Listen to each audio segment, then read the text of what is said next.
5 de julio. La primera presentación es la de casos clínicos de médicos residentes, en la cual van a presentar 4 médicos residentes.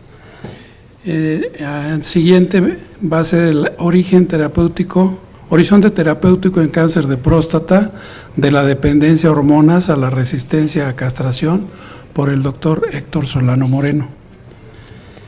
A continuación vamos a hablar del ganador de concurso de residentes, después lectura del acta anterior, asuntos generales y siguiendo el ambiguo. Vamos a empezar el primer caso del doctor Edwin Rodríguez Comuray.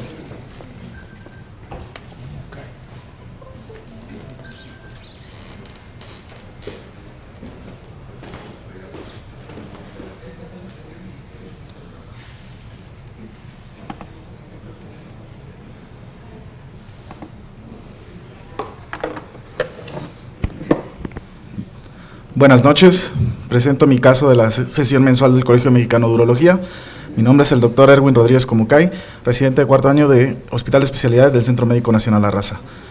Un paciente masculino de 64 años de edad, adscrito al Hospital General de Zona número 71, con antecedentes heredofamiliares, niega hipertensión arterial sistémica, niega diabetes mellitus tipo 2, refiere diagnóstico de adenocarcinoma de próstata en un hermano, tratado con prostatectomía radical retropúbica en nuestro hospital, con antecedentes personales no patológicos, originario y residente del Estado de México, casado, católico, operador de planta termoeléctrica por 30 años, actualmente pensionado. Entre los antecedentes personales no patológicos, niega diabetes mellitus tipo 2, diagnóstico de hipertensión arterial sistémica hace 15 años, en tratamiento con amlodipino y losartán, actualmente en control. Niega alergias, niega transfusiones y un tabaquismo positivo desde los 15 años de edad con un índice tabáquico de 49. Un alcoholismo positivo desde los 20 años de edad de tipo ocasional. Como antecedentes quirúrgicos, en 1969 una artroscopía de rodilla derecha en Centro Médico Siglo XXI y en 1979 una colecistectomía abierta en el Hospital General de La Raza. El padecimiento actual lo inicia hace un año con dolor en primer dedo de mano izquierda, por lo cual acude a su unidad de medicina familiar, donde recibe tratamiento analgésico sin presentar mejoría, por lo que 2 meses después acude a revaloración solicitando LVH, química sanguínea, electrolitos séricos y ego, encontrando nada más alteración de creatinina elevada. Y en el ego unos eritrocitos de 70-80 por campo, el cual no llamó la atención al médico familiar. Le solicitan una radiografía de mano, en la cual se evidencia una lesión lítica en el falange proximal del primer dedo de mano izquierda, por lo cual se le otorga una referencia al Hospital de Traumatología y Ortopedia Magdalena de las Salinas. Es atendido en la clínica de tumores óseos, donde le solicitan laboratorios, encontrando nuevamente la elevación de la creatinina y unas pruebas de función hepática con una elevación de la fosfatasa alcalina. Le solicitan una tomografía de mano izquierda, encontrando la lesión lítica en el falange proximal del primer dedo de mano izquierda, por lo cual se opta por tomarle una biopsia, con un reporte histopatológico de carcinoma de células claras. La patóloga sugiere descartar primario de riñón. Se programa para una amputación de primer dedo de la mano izquierda y se decide su envío a urología tercer nivel. Acude a nuestra unidad con una exploración física, llama la atención la palpación de tumor en flanco izquierdo, por lo cual se le realiza una tomografía, la cual es la siguiente, donde encontramos sin actividad metastásica en bases pulmonares,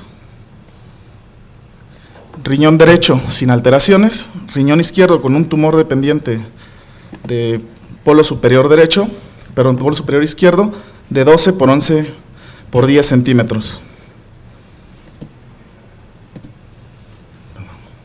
Se le decide realizar un gamagrama óseo en el cual se encuentra negativo para la presencia de metástasis, por lo cual nos enfrentamos a un tumor renal izquierdo T2B N0M1 con estadio clínico 4.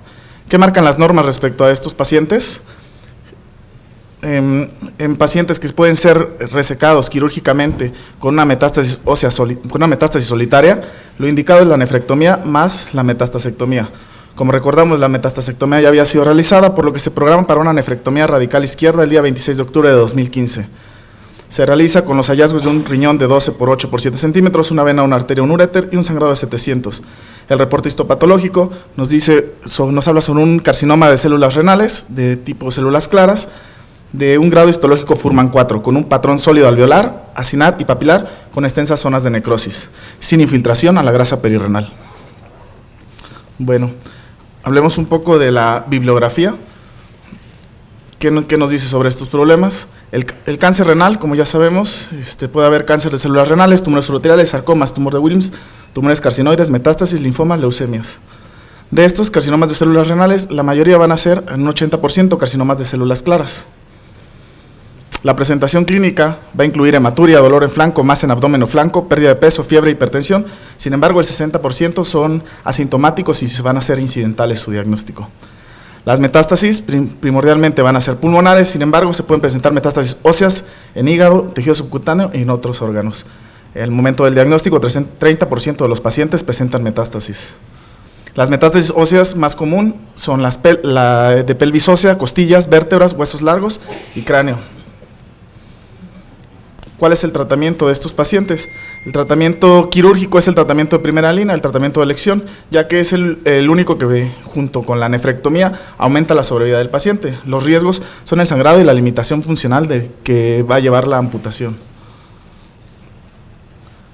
En este estudio que habla sobre el tratamiento quirúrgico y la sobrevida de los pacientes con metástasis de carcinoma de células renales, se estudió a 101 pacientes, 27 con metástasis óseas solitarias, 20 con metástasis múltiples y 54 con metástasis viscerales concomitantes.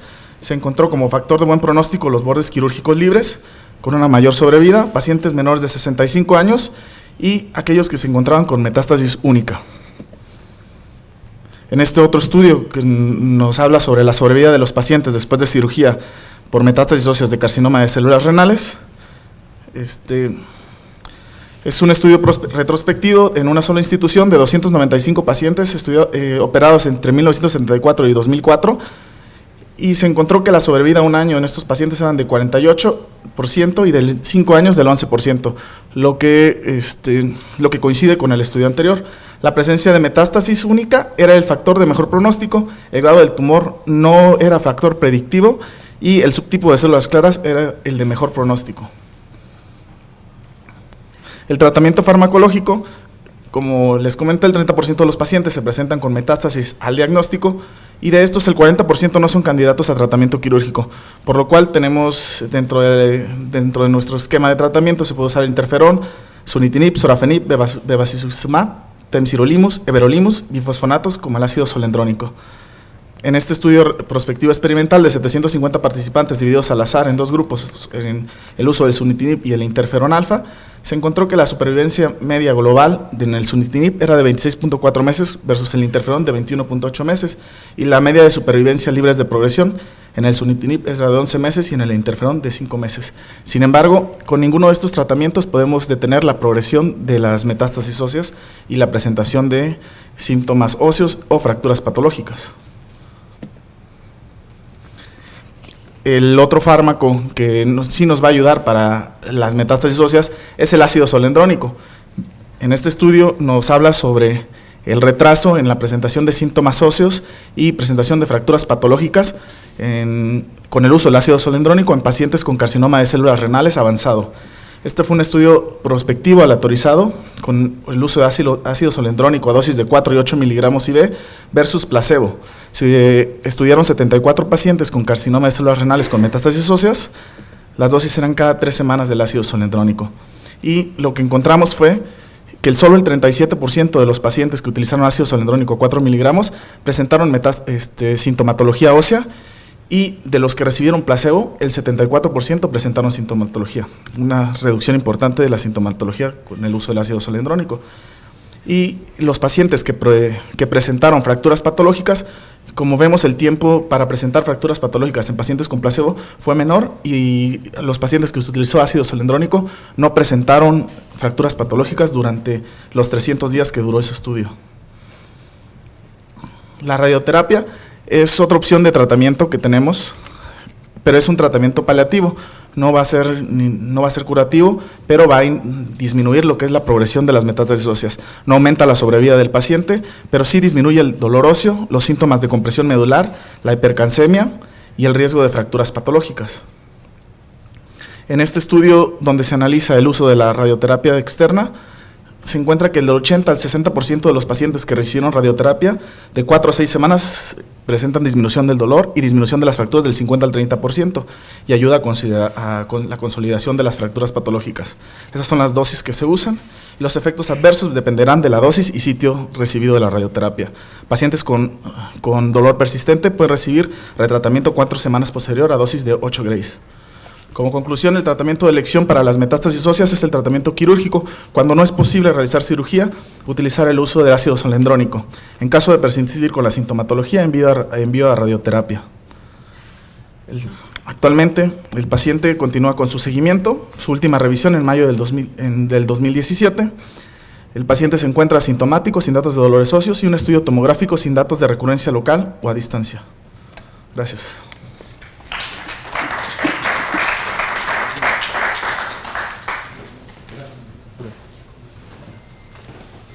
A continuación, el doctor Fernando Maldonado Ávila.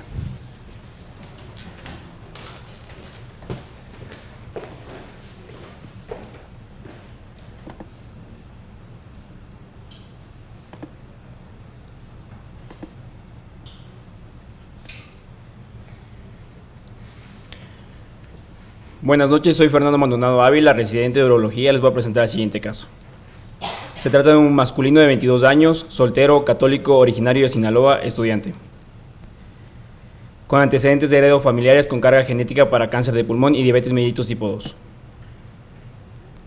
Antecedentes no patológicos: tabaquismo, un cigarro al día desde los 16 hasta los 21 años de edad y con un índice tabáquico de 0.25. Etilismo desde los 21 hasta la actualidad 2 veces al mes sin llegar a la embriaguez. Antecedentes patológicos negados. Antecedentes urológicos: niega episodios de hematuria, lituria o retención aguda de orina, IPSS de 13, calidad de vida de 4. Inicia su vida sexual a los 19 años, una pareja sexual. Su método de planificación familiar es un preservativo. Heterosexual sin actividad sexual de riesgo. El 19 de noviembre del 2016 le colocan el catéter JJ derecho, intento fallido de colocación de catéter JJ izquierdo, indicada por nefropatía obstructiva en el Hospital General de Zona de Sinaloa, sin complicaciones posteriores, además de colocación de zona transuretral. Inicia su padecimiento actual el 17 de octubre del 2016 con dolor lumbar bilateral, aumento de frecuencia miccional, sensación de pujo, tenesmo vesical. Un mes posterior, el 19 de noviembre del 2016, presenta retención aguda de orina, se le diagnostica de nefropatía obstructiva bilateral, secundaria a una tumoración pélvica dependiente de próstata, por lo que se realizó el procedimiento previamente mencionado. Un día posterior a eso, se le envía a nuestra unidad. A la exploración física al ingreso presenta signos vitales dentro de parámetros normales, los genitales con pene no circuncidado con zona transuretral 18 French, el tacto rectal con próstata de 80 gramos, eutérmica no dolorosa, indurada en su totalidad, fija, asimétrica, con nódulos 5 milímetros en el ápex, infiltra el recto, ocluyendo la luz en un 90%. En los laboratorios se encuentran dentro de parámetros normales, excepto la creatinina que se encuentra de 1.59 y la deshidrogenasa láctica que se encuentra de 877. Los marcadores tumorales están dentro de parámetros normales e incluso el antígeno prostático está de 0.8. El ego se encuentra patológico con nitritos positivos. La radiografía de tórax al ingreso se encuentra sin alteraciones. La tomografía con la que llega el paciente se evidencia una ectasia pielocalicial bilateral con una pelvis izquierda de 24 milímetros, una pelvis derecha de 20 milímetros, además de una tumoración pélvica dependiente de próstata que mide 66 por 65 por 55 milímetros, que da un volumen de 112 cc. Se le realiza un gamagrama óseo, el cual sale sin alteraciones, además de una resonancia magnética de cerebro sin alteraciones. Incluyendo todo lo que es de la historia clínica en los gabinetes y los laboratorios, nos enfrentamos a un paciente joven con síntomas urinarios obstructivos bajos que presentó una retención aguda de orina, se le diagnosticó de nefropatía obstructiva bilateral y se integra el diagnóstico de un tumor de próstata T4N0M0. En nuestra unidad, el 23 de noviembre se le realiza una cistoscopía más una biopsia transrectal de próstata, encontrando hallazgos de una uretra permeable en toda su extensión, próstata con lóbulos contactantes al 100%, Randall D. No se logra visualizar vejiga y se realiza la biopsia de próstata. El día posterior a eso se realiza nefrostomía izquierda por el servicio de radiología debido a que no se le pudo colocar el catéter JJ izquierdo. En el resultado histopatológico de la biopsia de próstata se confirma que se trata de un tumor de próstata de tipo rabdomiosarcoma embrionario con inmunohistoquímica positivo para CD56 y miogenina. En las imágenes del histopatológico en la tinción de hematoxilina y eosina podemos observar una glándula prostática residual, un tejido neoplásico que está infiltrando el estroma, además de células de características rhabdoides que dan un citoplasma eosinófilo alargado que desplaza el núcleo hacia la periferia. Por esa razón fue necesario descartar la probabilidad de que se trate de un linfoma. Se pidió inmunohistoquímica CD45 para el linfoma, el cual salió negativo debido a que no se encontró células neoplásicas de tipo cordón. Además se pidió CD56 para descartar la probabilidad de que se trate de un tumor neuroendocrino, el cual salió positivo, pero al confirmarse de la inmunohistoquímica positiva para miogenina, la cual es específica para la patología, se confirmó del rhabdomyosarcoma.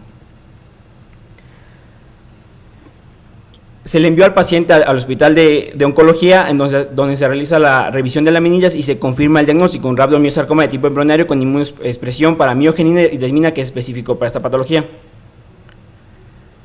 Se le ofrece al paciente, de acuerdo a su estadio clínico, quimioterapia 3 veces a la semana, cada 3 semanas por 3 sesiones, a base de vincristina, epirubicina, ciclofosfamida y mesna, y además de 30 sesiones de radioterapia con 45 grays. Posterior a esto se le realiza una tomografía tóraco-abdominopélvica en donde se puede observar en la ventana pulmonar que no hay evidencia de metástasis. Además, en la parte abdominopélvica, la ectasia pielocaliciar que presentaba al inicio ya no la presenta, se evidencia el catéter JJ derecho, la sonda de nefrostomía izquierda y la tumoración que presentaba el paciente al inicio, que medía 112 cc, actualmente es de 80 cc. El paciente evoluciona de manera adecuada, se le retira la sonda transuretral, su IPSS que estaba de 3 se disminuye a 4 con una calidad de vida de 1, se le retira la sonda de nefrostomía y se le coloca catéter JJ bilateral, lo cual está haciendo recambios. Actualmente se encuentra sin evidencia de metástasis, siendo el único caso reportado actualmente que no presenta metástasis a su diagnóstico, además del tacto rectal que aún continúa con infiltración al recto. El rhabdomyosarcoma embrionario de próstata. Cuando hablamos de un rhabdomyosarcoma de tipo genitourinario, este predomina en hombres sobre mujeres. Su localización más frecuente es en vejiga, próstata, la región paratesticular y la vagina. Cuando se encuentra el rhabdomyosarcoma a nivel de la próstata, es un tumor que predomina fundamentalmente en la niñez y es extremadamente raro en los adultos. Se representa el 0.1% del total de cáncer de próstata en los adultos y se han reportado únicamente 24 casos en adultos hasta la fecha. Se clasifica histológicamente en 2 tipos, embrionario y alveolar. El embrionario en un 90% tiene un pico de incidencia en adolescentes de 1 en 1 millón de habitantes y el alveolar, que representa el 10%, tiene un pico de incidencia entre 0 y 19 años de 1 en 1 millón de habitantes. Las manifestaciones clínicas de esta patología está caracterizado por ser un tumor maligno de crecimiento rápido a nivel pélvico con falla renal y síntomas obstructivos urinarios. Por lo general se presentan en pacientes jóvenes con crecimiento prostático y con antígeno prostático normal. Se presentan por lo general al inicio con metástasis a pulmón, hígado y ganglios regionales. El diagnóstico definitivo se hace mediante biopsia transrectal de próstata o resección transuretral de próstata, en donde se observa en el histopatológico citoplasma eosinófilo alargado con estaciones cruzadas, núcleo desplazado hacia la periferia, además de la inmunohistoquímica específica que se debe pedir, que es desmina, bimentina, mioglobina y miogenina. El tratamiento debe ser multimodal, basado en quimioterapia y posterior se puede dar o cirugía o radioterapia dependiendo del estadio clínico. Si es quimioterapia debe ser basado en vincristina, dactinomicina, ciclofosfamida, el cual se ha visto que mejora la sobrevida libre de enfermedad en un 70%. Posterior a eso, de acuerdo si se le puede ofrecer cirugía, se le hace una cistoprostatectomía radical o si de acuerdo al estadio, si es un T4, se hace radioterapia 45 a 50 grays. En este caso se presenta un paciente de 38 años que tiene 2 meses de evolución, se le ofrece la cirugía, se le hace una resección incompleta, pero posterior a eso se le hace quimioterapia, pero el paciente fallece 3 meses posteriores por complicaciones pulmonares debido a metástasis. Se confirma que es un tumor muy infrecuente que se presenta en el 0.1% de los cánceres de próstata y se reportan en este artículo 12 casos. Además de otro paciente que presenta de 34 años que presenta hematuria, se le hace una tomografía con se evidencia crecimiento prostático, se le ofrece resección transuretral de próstata, se confirma el diagnóstico de rhabdomyosarcoma embrionario de próstata y se le ofrece quimioterapia y radioterapia, pero el paciente fallece por complicaciones debido a metástasis pulmonares a los 10 meses. El pronóstico de esta patología es malo para la vida y la función, ya que por lo general en la mayoría de los casos las metástasis se presentan en el diagnóstico. Y se concluye que es un tumor infrecuente. El diagnóstico definitivo es con estudios de inmunohistoquímica, No hay tratamiento ideal, por lo que se basan en guías de rhabdomyosarcomas pediátricos, y en enfermedad irresecable la quimioterapia neoadyuvante junto con la radioterapia otorgan la preservación funcional, mejorando la calidad de vida. Gracias.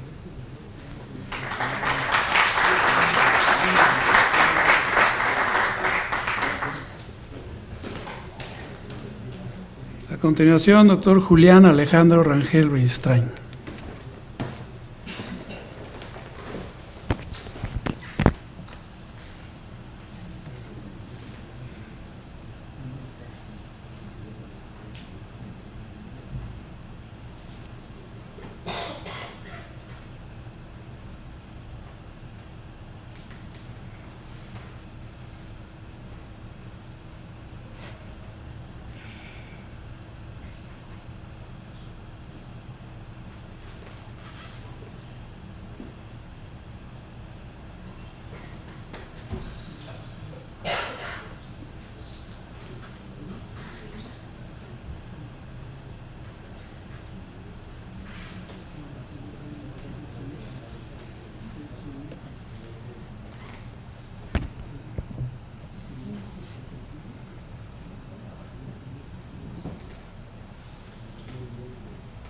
Buenas noches, mi nombre es Julián Alejandro Rangel Bristrain. Voy a presentar el siguiente caso clínico.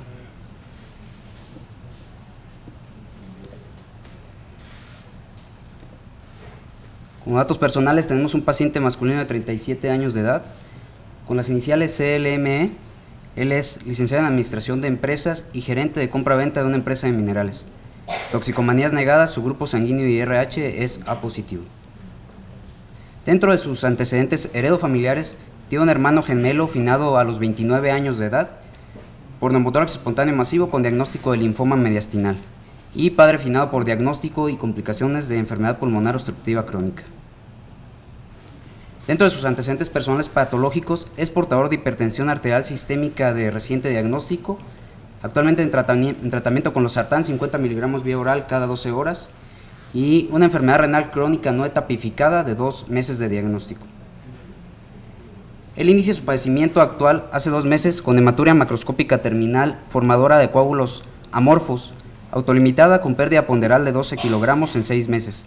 Esto asociado a hipertensión arterial y enfermedad renal crónica no etapificada. A la exploración física tenemos un paciente de 72 kilogramos de peso, con talla de 1.82 y un índice de masa corporal de 21.7. En general, la exploración física normal. Lo que más destaca en la exploración física es una dermatosis localizada en región malar, en parte anterior del cuello y en axilas, constituida por lesiones tipo papulomas de 1 a 3 milímetros de diámetro con fondo blanquecino. Cuando recibimos al paciente, cuenta con estos exámenes de laboratorio, donde cabe destacar la cifra de creatinina, la depuración de creatinina 62.7, por lo que se concluye una falla renal. Sus exámenes de laboratorio en cuanto a ego y urocultivo normales. En protocolo de hematuria se decide tomar un ultrasonido renal bilateral, en el cual se observa riñón no medido, de bordes regulares, con ecogencividad heterogénea y algunas zonas hiperdensas con lesiones ovaladas sugestivas de actividad tumoral. Las lesiones renales son bilaterales. Motivo por el cual se decide realizar una tomografía abdominopélvica simple y contrastada, en la cual se observa riñones con imágenes redondeadas hiperdensas bilaterales, las cuales refuerzan tras la aplicación del medio de contraste arriba de 20 unidades Hounsfield, sugestivas de malignidad. En base a esto, a la presentación atípica, a la edad del paciente y a la bilateralidad de los tumores, se decide realizar una biopsia renal guiada por ultrasonido, donde tiene un reporte histopatológico de una neoplasia de células eosinofílicas. Cabe destacar que en este tipo de biopsia es difícil diferenciar entre un oncocitoma y un carcinoma de células cromófobas. El paciente es sometido a protocolo de tratamiento quirúrgico, se le toman exámenes de laboratorio prequirúrgicos donde persiste la falla renal y su depuración de creatinina va disminuyendo. Se realiza un gammagrama renal para decidir cuál es el riñón que se iba a nefrectomizar, en el cual se observa que la función renal deteriorada es mayor en el riñón izquierdo, por lo cual se decide una nefrectomía radical izquierda. Aquí observamos la pieza quirúrgica, es un producto de nefrectomía radical izquierda con hallazgos de un riñón izquierdo de 15 por 10 centímetros, de bordes irregulares, con parénquima, en el parénquima presencia de nódulos, aproximadamente de 7 centímetros el mayor, en una zona de oncocitomas. El riñón pesaba aproximadamente 520 gramos. Con el reporte histopatológico observamos un oncocitoma rodeado de una área de oncocitosis. El reporte fue el siguiente: carcinoma cromófobo renal, oncocitoma asociado a oncocitosis. No se observan características rhabdoides ni sarcomatoides. Enfocado a esto, se sospecha de un tumor, de un cáncer familiar, y se inicia una búsqueda intencionada de la patología. Esta es la mamá del paciente, donde se observan las mismas lesiones dermatológicas y se le toma una radiografía de tórax en la cual se observan una tele de tórax sin datos de malignidad. Se procede a realizar una biopsia de piel, donde se observa un folículo piloso congestivo únicamente. ¿Ante qué nos encontramos? Nos encontramos ante un paciente joven con hipertensión arterial de reciente diagnóstico y una falla renal crónica, hematuria macroscópica terminal con pérdida de peso, 16 kilogramos aproximadamente, con lesiones dermatológicas en varios miembros de la familia y un gemelo finado por neumotórax masivo y un reporte histopatológico de oncocitoma. Como diagnóstico tenemos un cáncer renal izquierdo T3N0M0 y un tumor renal derecho CT3N0M0, una enfermedad de Birt-Hogg-Dubé. En el seguimiento se le ofrece al paciente nefrectomía radical derecha, pero el paciente decide permanecer en vigilancia. Dentro del seguimiento también se toma una tomografía de tórax, donde no se observan datos de malignidad. Dentro de la revisión bibliográfica podemos decir que el cáncer renal representa el 3% de los tumores malignos. Dentro de su presentación hereditaria es el 4% y la esporádica el 96%. Existen diferentes formas hereditarias, entre las cuales se encuentra el leucocitoma renal asociado a Birt-Hogg-Dubé. Esta es una enfermedad caracterizada por fibrofoliculomas, quistes pulmonares múltiples y neumotórax espontáneo asociado a cáncer renal. Esto fue descrita por primera vez en 1977 en Canadá por Birt-Hogg y Dubé. Es una enfermedad autosómica dominante y la mutación se encuentra en el gen de la foliculina en el brazo corto del cromosoma 17 en el locus 11.2. Fue hasta 1993 cuando se describe el primer caso de cáncer renal asociado a la alteración de la foliculina. El cuadro clínico está caracterizado por lesiones dermatológicas que pueden ser fibrofoliculomas o tricodiscomas. Vamos a encontrar tumores renales. La característica es que sean bilaterales, múltiples y una presentación atípica en pacientes menores de 50 años. Se presenta también enfermedad pulmonar con presencia de quistes pulmonares generalmente bivasales asociados a neumotórax espontáneo. Dentro de los criterios diagnósticos de la enfermedad de Birt-Hogg-Dubé tenemos criterios mayores y criterios menores. Se debe cumplir un criterio mayor o dos criterios menores. Dentro de los criterios mayores debemos tener 5 fibrofoliculomas o tricodiscomas, los cuales sean de inicio al menos en la edad adulta, y debe ser corroborado mínimo uno histológicamente. Dentro de los criterios menores, múltiples quistes pulmonares y un cáncer renal de inicio temprano que sea multifocal y, importantísimo, que sea de forma híbrida de oncocitoma o cromófobo. Estos pacientes deben ser sometidos a estudios genéticos. Hay criterios para llevar a un paciente a un estudio genético, entre los cuales se encuentran lesiones cutáneas características, como son los fibrofoliculomas, una enfermedad pulmonar quística donde no se encontró causa evidente asociada a un neumotórax espontáneo primario, o un cáncer renal de inicio atípico, el cual ocurre en pacientes menores de 50 años, que sean multifocales o bilaterales. El diagnóstico diferencial se hace con todos los tumores familiares, los cuales pueden ser el síndrome de von Hippel-Lindau, el carcinoma de células renales hereditario papilar, el síndrome de Birt-Hogg-Dubé, donde lo importante o lo característico son tumores cromófobos, y la esclerosis tuberosa, que está asociado a angiomielipomas. El tratamiento pues es un tratamiento multidisciplinario, donde debe intervenir tanto el dermatólogo, el neumólogo, el urólogo y consejería genética.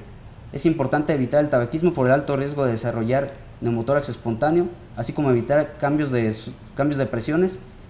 En las complicaciones pulmonares asociadas a neumotórax espontáneo se usa la colocación de sonda de pleurostomía. Se le debe dar vigilancia a los pacientes con mutaciones del gen de la foliculina, ya que incrementa el riesgo de cáncer renal. Bueno, como consejería, pues en este caso era un paciente con edad productiva, un ECOG de 0. Se le aconsejó la vigilancia con la vigilancia activa y se le planteó la posibilidad de nefrectomía derecha con la consecuencia de permanecer anéfrico. Se brindó consejería genética y se comentó ampliamente a familiares acerca de la vigilancia familiar por tratarse de un síndrome familiar. Bueno, ya para terminar, como conclusiones, la enfermedad de Firth-Howey-Dubé es un síndrome autosómico dominante. Es una entidad rara de cáncer que cuenta con características clínicas especiales que facilitan el diagnóstico, y el seguimiento es multidisciplinario y amerita a consejería genética. Gracias.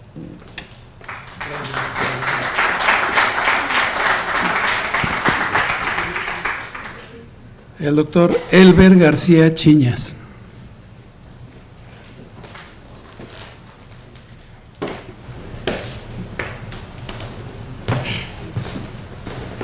Buenas noches a los presentes, soy el residente Elber García, de Urología.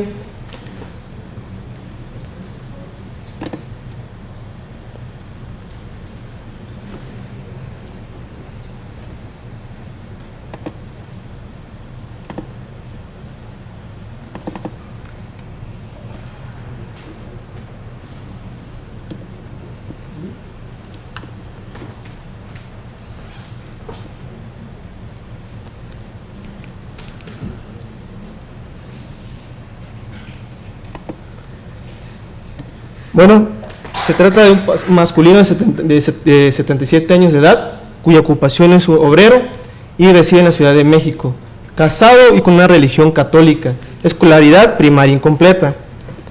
Como antecedentes heredofamiliares no llama la atención nada.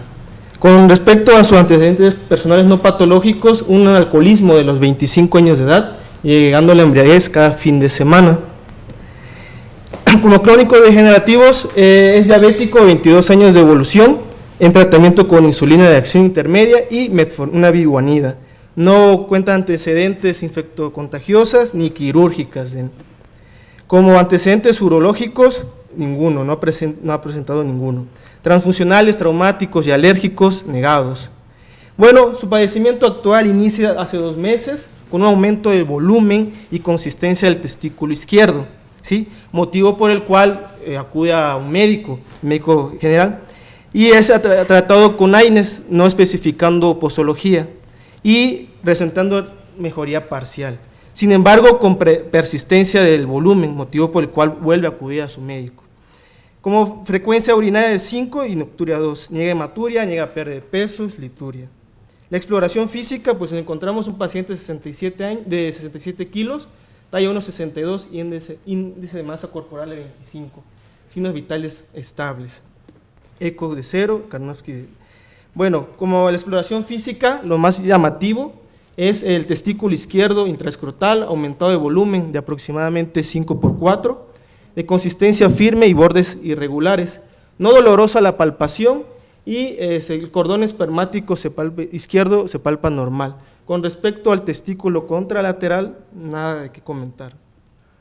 Con los laboratorios, lo llamativo de la BH, la biometría hemática, todo adecuado, cifras adecuadas. Aquí en la química sanguínea podemos observar pues, la glicemia elevada, asociada obviamente a su patología de base. Con respecto a los electrolitos, nada, todos parámetros normales. Tiempos de coagulación igual adecuados. El ego se encuentra no patológico. Y con respecto a los marcadores tumorales, ninguno de los 3 se encuentra elevado. Y bueno, se le realiza un estudio de gabinete se hace un ultrasonido del testículo izquierdo debido a un paciente de la 8ª década de la vida con aumento de volumen y consistencia. ¿Cuál es el primer estudio diagnóstico? Nos ayudaría el ultrasonido, en el cual podemos observar el parénquima testicular irregular, heterogéneo, con aumento de volumen. Con respecto aquí observamos imágenes heterogéneas, irregulares, que comparado con el testículo contralateral, pues el contralateral se encuentra homogéneo, sin irregularidades, sin bordes. Con respecto a la tomografía axial computarizada, ¿por qué se le realiza la tomografía? Debido a que hay una sospecha de un tumor testicular en estudio. Entonces, la primera sospecha diagnóstica sería un cáncer testicular y se le realiza una tomografía en búsqueda de metástasis, en el cual no se observa metástasis a nivel pulmonar, a nivel parénquima hepático, esplénico y pancreático, sin datos de actividad tumoral. Y a nivel de testicular izquierdo sí se observa un aumento de volumen heterogéneo, ¿sí? Y con esta tomografía realizada en su hospital es enviado a urología, y en el cual es valorado por el servicio y encuentra un masculino de 77 años con diagnóstico de tumor testicular izquierdo, con crecimiento de testículo de aproximadamente 5x4 la exploración, presencia de una lesión neoplásica hipoecogénica de forma esférica en el ultrasonido, con ambos epidídimos de aspecto normal. Paciente quien amerita orquiectomía radical izquierda, indicado por el servicio de urología. Como tratamiento, pues se realiza dicho procedimiento y una orquiectomía radical izquierda con un sangrado transoperatorio de 10 cc. Como hallazgos transoperatorios, testículo izquierdo de 10x8x4 centímetros, aumentado de consistencia y vascularizado. Cordón espermático libre, sin datos de actividad tumoral. Bueno, posteriormente a esto, a las 24 horas, paciente hemodinámicamente estable, con herida quirúrgica limpia y es egresado del servicio de urología. Posteriormente, a las 4 semanas, con un reporte histopatológico, en el cual un producto de orquiectomía radical izquierda con un peso de 100 gramos, y el tipo histológico es un tumor estromal gonadal mioide, con medidas del tumor de 9x5x5 centímetros, ¿sí? Medidas en total del testículo y con el tamaño del tumor sólido de 4.8x4.5. Extensión del tumor no invade la túnica albuginea, no invade la red de testis y tampoco al epidídimo. Y aquí observamos la pieza patológica, en el cual podemos observar que es, a la exploración física, es un tumor de gran volumen, blanquecino, homogéneo, y en el corte histopatológico se observa múltiples células del estroma testicular con gran concentración de colágeno, ¿sí? Entre células, que abarca todo el testículo, y que no invade la red de testis y tampoco el epidídimo. Son células compactas y generalmente presentan simplemente colágeno.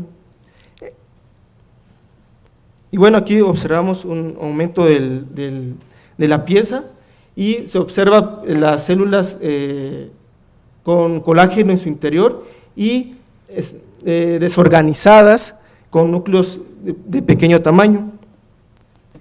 Y bueno, aquí se trata como un tumor estromal gonadal mioide. Bueno, según la OMS del 2016 en su última revista, es una entidad emergente con células caracterizadas por células en uso, características de células de músculo liso y estroma gonadal. Simplemente hay reportado en literatura mundial 10 casos, y en estos 10 casos publicados hay un amplio rango de edad, desde los 4 a los 59 años de edad.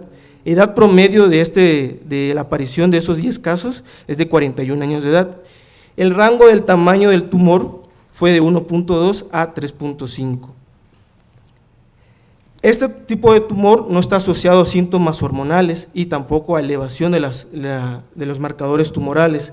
No está asociado a elevación de marcadores y tiene un comportamiento benigno. Es un tumor circunscrito, pero no está encapsulado y generalmente tiene un comportamiento benigno, ¿sí?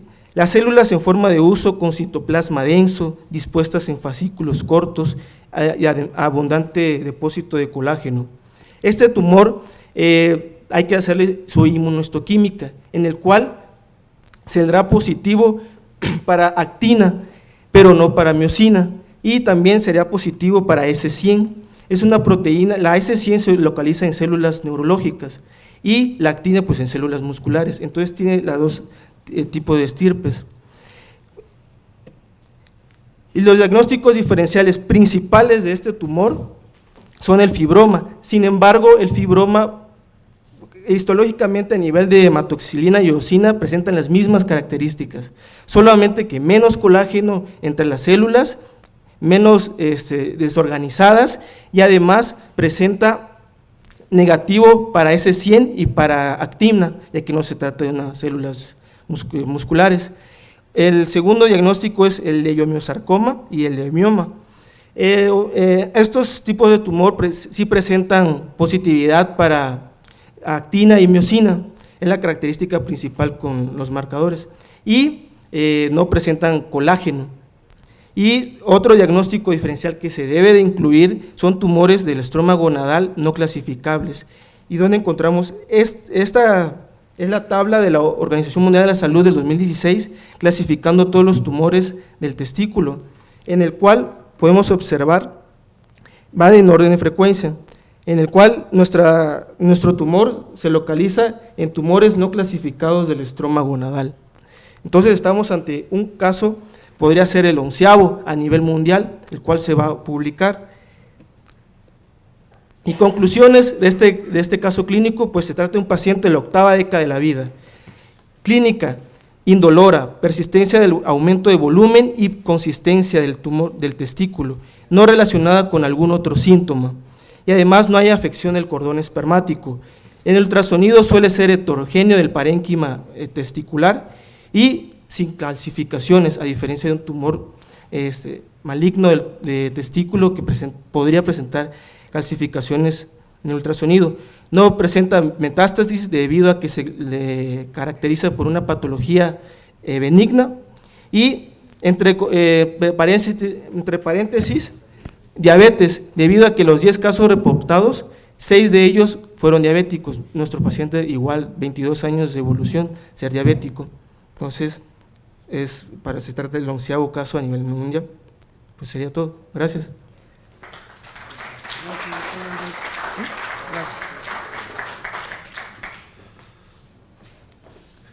Bueno, pues el doctor Abraham Santa Cruz, el doctor Montoya y el doctor Adrián Díaz Vega nos hicieron el favor de calificar estos casos que son verdaderamente raros.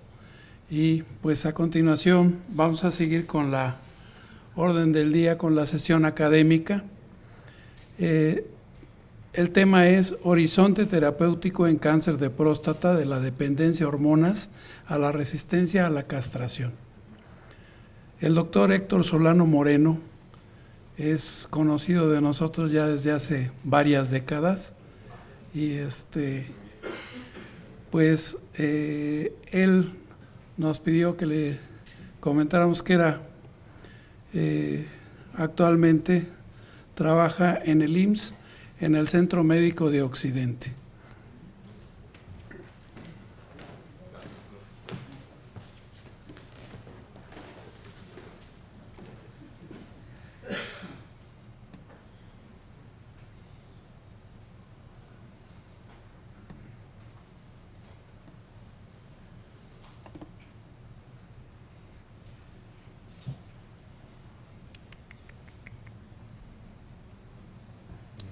Restaurar reciente disgustar.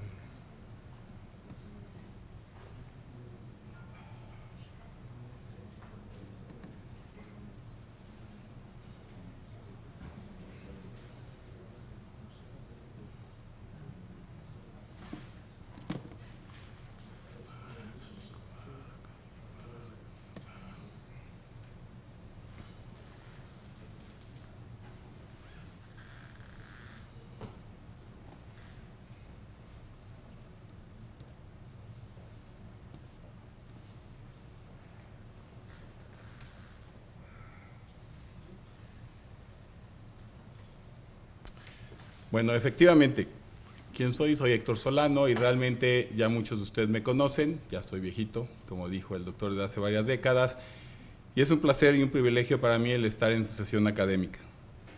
La encomienda que tenemos hoy es precisamente hablar de los horizontes y la evolución de un paciente con cáncer de próstata y ver qué es lo que tenemos. Sin embargo, sabiendo que esta es una reacción académica, debemos de considerar una pregunta: ¿por qué el médico se resiste a cambiar? Indudablemente que una de las cuestiones académicas y las novedades en los tratamientos, siempre el médico tenemos una resistencia a aceptarla, y en realidad es por qué lo hacemos. Lo podemos hacer porque no queremos enfrentarnos a los cambios, porque nos resistimos a que nos puedan decir qué tengamos que hacer, o simplemente no nos interesa actualizarnos. Razones para eso tenemos muchas. Podemos partir desde la resistencia al cambio, la separación en cuanto a la resistencia tecnológica, el tener los residentes a nuestro cargo es un imperativo precisamente para la modernización y la actualización, pero también es la resistencia para ello, ¿sí? Y esto es, no lo conocemos, no podemos o simplemente no queremos llevarlo a cabo. Este tipo de medicina ya no es factible en nuestro mundo, ya que estamos rodeados de una gran cantidad de redes sociales que nos llevan precisamente a una medicina en la modernidad, en la relación precisamente de todos los conocimientos que podemos tener accesibles a través de el Internet. Pero regresando precisamente a este tema del cáncer de próstata, teníamos que decir nosotros que la incidencia de cáncer de próstata a nivel mundial, ¿sí?, se está incrementando, donde prácticamente en México tenemos una incidencia entre el 20 y el 30%. Si nosotros nos fuéramos a la mortalidad, seguiríamos estando en la balanza intermedia a nivel mundial, donde estaríamos nosotros en una mortalidad entre el 10 y el 15%. Cuando nosotros esto lo clasificamos a nivel de las diferentes regiones de América y del mundo, podemos decir que estamos nosotros parados precisamente en Sudamérica y en Centroamérica, cuya incidencia va a variar precisamente entre un 20%, ¿sí?, y la mortalidad que habíamos comentado. El cáncer de próstata es el cáncer más frecuente del varón fuera del cáncer de piel. Realmente, esto es una situación que, si bien antes no se tomaba en cuenta y no había campañas para la detección, ahora ya las tenemos, ya hay mayor concientización, pero debemos de ser insistentes en el resto de la iniciativa privada y en todos los médicos de que piensen en la enfermedad, si no, no es posible diagnosticarla. Las edades más frecuentes a nivel mundial son entre los 60 y los 80 años, y esto no escapa tampoco en lo reportado en México, donde la incidencia sigue siendo en esas 2 décadas. Los estados donde más se diagnostica cáncer de próstata, ¿sí?, o la ciudad sería la Ciudad de México, ¿sí?, la Ciudad de México, Nuevo León y Guadalajara, con diferentes porcentajes. No significa que exista más cantidad de cáncer de próstata en esas ciudades. Es donde más se reporta, o son centros de concentración donde se están reportando. Desafortunadamente, los estudios nos muestran, como el publicado por INCAN ya hace algunos años, donde el 70% al 80% de los pacientes que llegaban con ellos tenían enfermedad avanzada.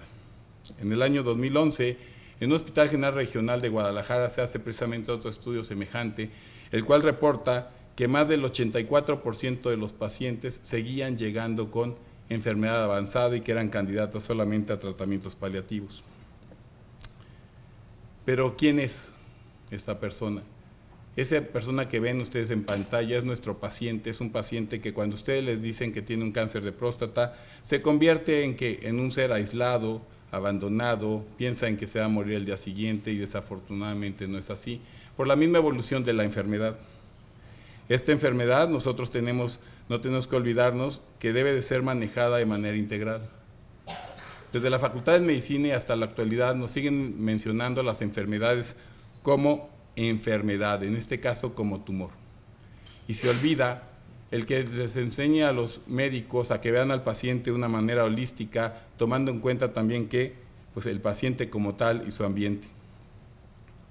Los factores de riesgos para esta enfermedad los podemos clasificar desde la propia enfermedad, la estratificación, su biología tumoral, en la cual tenemos que incluir el subtipo histológico, el grado, la profundidad, u otros actores que son realmente la modernidad, que son los actores celulares, moleculares y genéticos. Sin embargo, no se nos debe de olvidar las condiciones generales del paciente y los factores de comorbilidad que nos van a permitir otorgarle al paciente el tratamiento ideal. La historia natural de la enfermedad lo podemos ver desde el estado prepatológico y el patológico y hasta la limitación del daño. Con todo lo que ustedes pueden observar a su margen izquierdo sobre los factores de riesgo, si hay vitaminas, no, etcétera. Sin embargo, todo evoluciona a un solo fin, que es el deceso del paciente. Depende de cada uno de nosotros el poder otorgar realmente la modificación de esta historia natural de enfermedad para otorgar precisamente el tratamiento adecuado a través de la estadificación adecuada del paciente.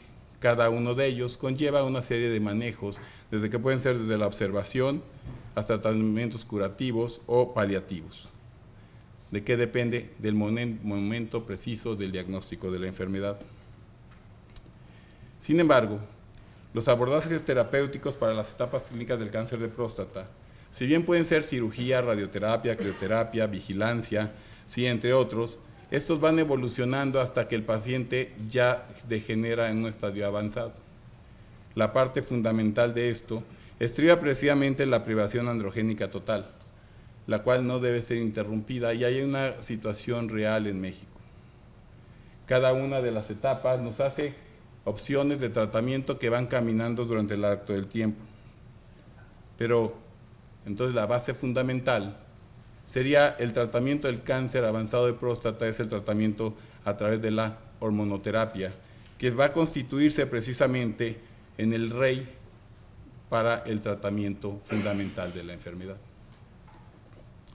A través de lo publicado por Huggins en 1941, que le hizo acreedor al premio Nobel, como sabemos, donde todo se basaba precisamente al efecto de castración sobre el cáncer de próstata y que se demostró el efecto rápido y profundo y sostenido de la supresión androgénica que permitía la modificación y la estabilización de la enfermedad mediante el actuar sobre el eje hipotálamo hipófisis gónada que tanto nos dio de dolor de cabeza en la facultad para entenderlo, y es precisamente donde se basa el manejo.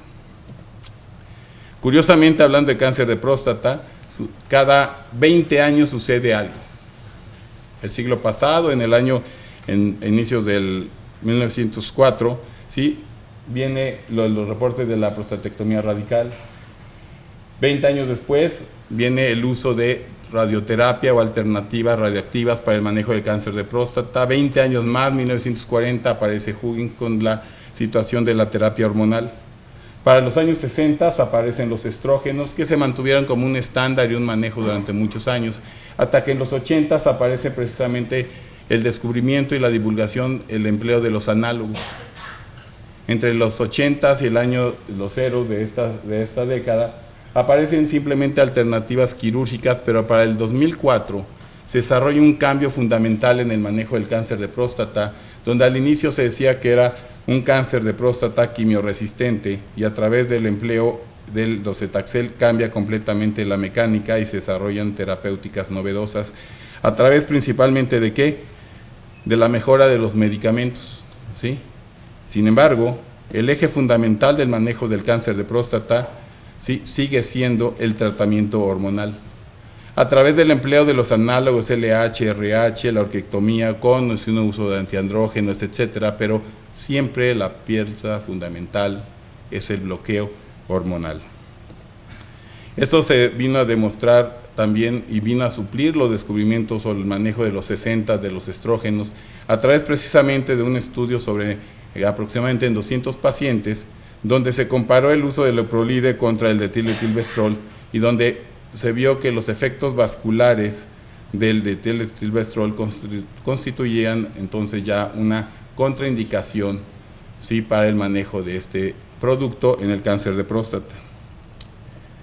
Más adelante, ¿sí?, Casiletti en 1992 publica que cuando hace una encuesta sobre si bien el manejo hormonal al paciente, qué quería que se hiciera, si un tratamiento quirúrgico o un tratamiento médico, y el 87% de ellos manifestaron su deseo por un tratamiento médico. De ahí es donde se refuerza más el auge de los diferentes análogos LH-RH para el manejo de esta patología. ¿Qué tipo de análogos LH-RH tenemos en este momento en el 2017 en México? Tenemos para aplicación diaria, mensual, trimestral, cuatrimestral, semestral y la anual. Algunos de ellos no están disponibles en México todavía, pero sí tenemos a un producto que tiene 3 presentaciones diferentes, que es un análogo para esto. Las presentaciones varían en una serie de dosis, pero también de una serie de preservadores de polímero que les permiten precisamente esa longevidad. Los esquemas recomendados, a nivel internacional, de estas 3 presentaciones son ampliamente reconocidos por todas estas asociaciones, tanto europeas como americanas. El mecanismo principal para este tipo de productos es precisamente que actúan sobre los receptores a nivel de la hipófisis para bloquear y actuar sobre la liberación de la hormona luteinizante, donde inicialmente actúan sobre los receptores, la estimulan, pero después van disminuyendo su sensibilidad y por lo tanto van produciendo ese efecto de bloqueo de producción de la testosterona. Diferentes análogos tenemos en el mercado. La diferencia fundamental estriba en la composición y las características bioquímicas de cada uno de ellos, y es obligación de nosotros saber por qué un producto puede ser mejor o cuál es la seguridad de la administración de los mismos. Si hablamos nosotros, por ejemplo, del Eligar, tendremos que decir que este tiene un sistema de liberación prolongada, básicamente, por lo reportado por Marrero en el 2004, donde considera ventajas respecto a los sistemas de liberación preexistentes, tanto en farmacodinamia, los efectos clínicos y el perfil de efectos colaterales, debido a que cuenta con un polímero que es biodegradable y cuyas concentraciones van a variar según la presentación que queremos. Este polímero tiene la particularidad que se administra de manera subcutánea. Todos los medicamentos que se administran de manera subcutánea pueden traer reacciones locales. Estas reacciones locales se pueden minimizar, pero sobre todo es obligación de nosotros como urólogos saber la manera de aplicación correcta de preparación y aplicación de los medicamentos. Y una manera correcta de aplicarlo es precisamente, como lo ven en las imágenes, haciendo un pliegue en la piel y luego aplicar el medicamento. Eso permite la seguridad de la aplicación en el sitio correcto y disminuye los efectos adversos. Una vez que se deposita el polímero, se va a ir degradando de manera secuencial a lo largo del tiempo. Pero ¿cuál es la diferencia entre los acetatos de leoprolide y Básicamente en que todas estas sustancias están compuestas de unas esferas, microesferas o macroesferas, que permiten precisamente su liberación. Así como tenemos otros productos que a través de una perforación láser libera el producto de manera segura y constante, bueno, aquí son a través de la persistencia precisamente de estas macroesferas, lo que permite precisamente las diferencias de la aplicación, ya que al tener estas macroesferas permite asegurar su liberación de manera sostenida, mayor cobertura y sobre todo asegura la acumulación y la persistencia de la dosis. ¿Tiene alguna otra ventaja las macro y las microesferas? Una de las cosas que tenemos nosotros es la falta de consistencia, tanto en instituciones como en lo privado, para que el paciente vaya y se aplique su medicamento de manera regular y puntual, para evitar precisamente las fallas bioquímicas o los piques bioquímicos de la testosterona.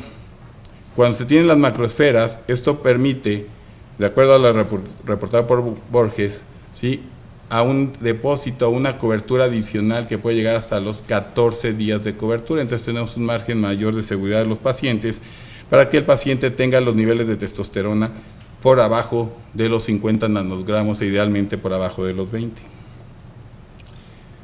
Las diferentes presentaciones tienen una evolución. Antes nomás teníamos presentaciones mensuales, después tuvimos trimestrales, y actualmente tenemos también semestrales. Y precisamente en este estudio, publicado por TUM en el 2011, y anteriormente, un año anterior, ya se había dado un avance en el Euronews al respecto. Este estudio lo que permite es que en un estudio de más de 1.200 pacientes se tomó por primera vez también la opinión de los urólogos respecto a este tipo de productos. En se demostró que la efectividad del uso de este análogo permite que las concentraciones séricas del antígeno prostático y testosterona, una vez aplicado, se mantengan en niveles por arriba del 90% de efectividad. Y sobre todo, llevando los niveles de testosterona, ¿sí?, por abajo de los 50 nanogramos como se pretendía. ¿Podría haber diferencias en las diferentes presentaciones de los productos? La respuesta es no. Todos los productos presentaron una permanencia de castración por abajo de 20 nanogramos, independientemente si era mensual, trimestral o semestral. Y en opinión de los urólogos, ¿sí?, a través de si había razones para prescribir la presentación y la tolerabilidad del medicamento, todos opinaron de que era un tratamiento de conveniencia, el volumen era adecuado, ¿sí?, y sobre todo la tolerabilidad era buena, lo cual viene a reforzar con otros productos lo expresado, como les había comentado, ya en el 92 sobre la selección del tratamiento.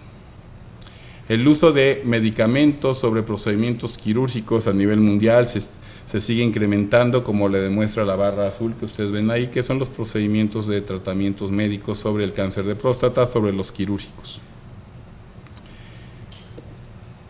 Siguiendo con esto, entonces los estudios de Crawford lo que decían es que se llevan los términos de castración a los 21 días y permiten precisamente mantener estos niveles de castración por arriba prácticamente del 88 y 90%, ¿sí?, que es lo que buscamos sobre todo para el aseguramiento del manejo del cáncer de próstata.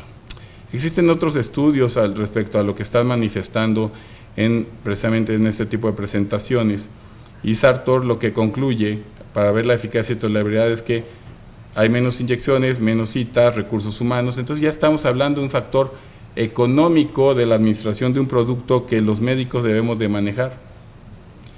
También en este otro estudio concluyen que la ventaja sobre la presentación es importante, ¿sí? Y Tomball también, además de todo lo anterior, toma en cuenta que al paciente ya para ver las necesidades de manejo. Demostrado está que de acuerdo a los niveles de testosterona y su nivel de castración, podemos hablar de cierto factor de sobrevida y de efectos benéficos, que los cuales se pueden ver combinados tanto en cirugía radical como en radioterapia. Las indicaciones para un indicio temprano, ¿sí?, de esta terapia es cuando tenemos antígenos prostáticos arriba de 50 nanogramos, el doblaje es menor de 12 meses, o bien tenemos ganglios positivos, los cuales nos van a reflejar una serie de resultados como los expresados por Messing en la sobrevida global, o bien en la sobrevida cáncer específica y la libre de la sobrevida libre. En todos ellos lo que está demostrando que es que si se da el tratamiento de manera temprana en una enfermedad avanzada, al paciente le va a ir mejor. D'Amico, ampliamente conocidos por nosotros sobre su efecto de la radioterapia en cáncer de próstata, demostró que cuando se asocia la radioterapia a un agonista LHRH, va a tener una mayor sobrevida, ¿sí?, en un 88% sobre un 78%, principalmente debido a ese efecto de toxicidad inducida por la radiación y los mecanismos apoptóticos que están suscitándose por el tratamiento hormonal. Bola también demuestra exactamente lo mismo, con una disminución del riesgo de muerte en un 49%, y todos los estudios que ustedes ven ahí están concluyendo que definitivamente el tratamiento hormonal, ¿sí?, es de eficacia para llevar al paciente precisamente a los niveles de castración que queremos. Sin embargo, nuestra realidad es que cada vez se presentan pacientes más jóvenes, ¿sí?, etapas más tempranas, tienen mayor tiempo de exposición, son más vulnerables a los efectos colaterales y sobre todo evolucionan a una enfermedad hormonorrefractaria. No estamos ausentes ninguno de nosotros sobre los efectos colaterales que conlleva la terapia androgénica, independientemente de cuál sea inyectada o quirúrgica, ¿sí? Por ello es que tenemos que tomar en cuenta el seguimiento de cada uno de estos efectos para no olvidar que el paciente debe de tener niveles adecuados de castración y le tenemos que dar seguridad y tranquilidad al paciente. Sin embargo, para que ustedes escojan un tratamiento, ¿qué debemos de considerar?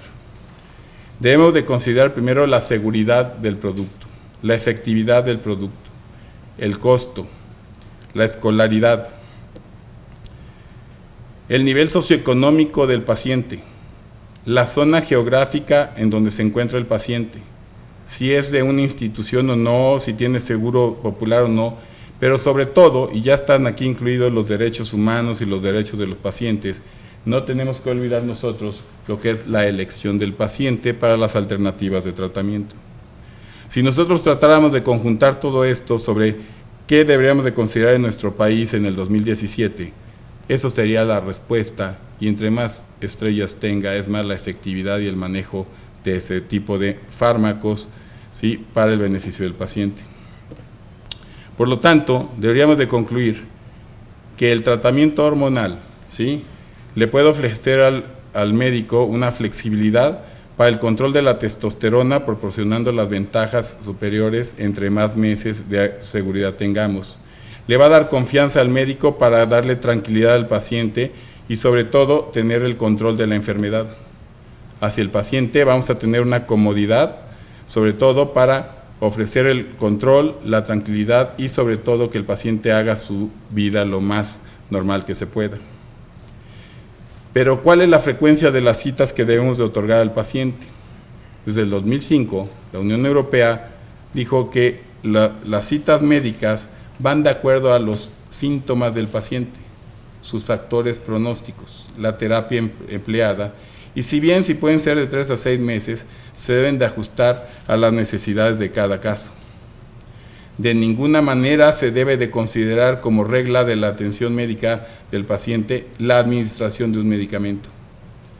El paciente debe de consultarse de manera holística y de acuerdo a sus necesidades y, como lo vamos a ver más adelante, las frecuencias que están sugiriendo. Sin embargo, para la institución, cualquiera que ésta sea, también conlleva este tipo de medicamentos y su duración a ahorros importantes en el ejercicio del presupuesto, seguridad del apego, ¿sí?, ahorros en los gastos secundarios de pacientes, ¿sí?, gastos administrativos, disminución del recurso humano y sobre todo se incrementa la capacidad instalada. Dicho de otra manera, es que cuando yo tengo un paciente que está con una administración mensual, a lo único que puedo llegar yo es atender un paciente a lo largo de un año en una consulta. Si tengo aplicación trimestral, puedo atender 3 pacientes, y si tengo aplicaciones semestrales, por la misma capacidad instalada, sin sobrecargar el recurso humano, puedo atender a 6 pacientes. Para el paciente, los beneficios son menos inyecciones, costos de traslado, seguridad en su trabajo, tranquilidad y sobre todo seguridad en su manejo, donde nuestra finalidad como médicos es llevarlos a una tranquilidad, seguridad, continuidad, prevención de eventos adversos, pero sobre todo manteniendo su calidad de vida.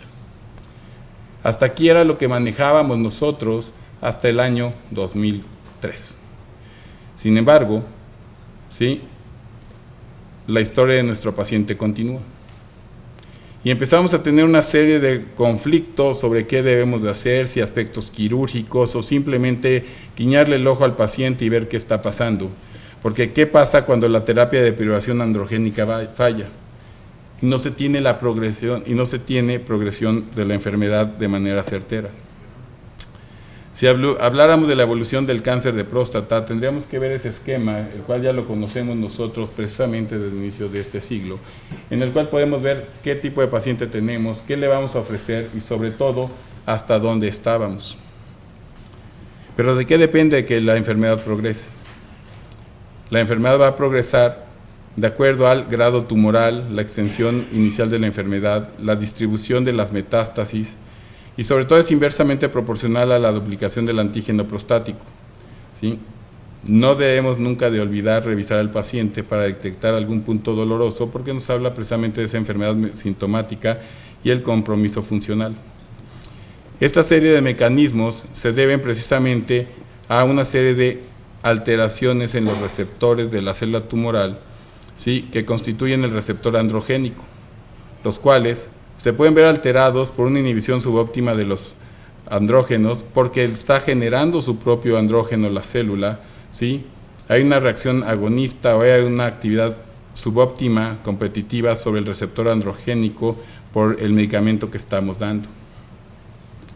Todas estas van a actuar y van a favorecer precisamente la generación del cáncer de próstata resistente a la castración, que si lo viéramos en un esquema, ¿sí? Cuando se adapta el microambiente celular del cáncer de próstata, tendríamos que nosotros diferenciar sobre los mecanismos dependientes e independientes.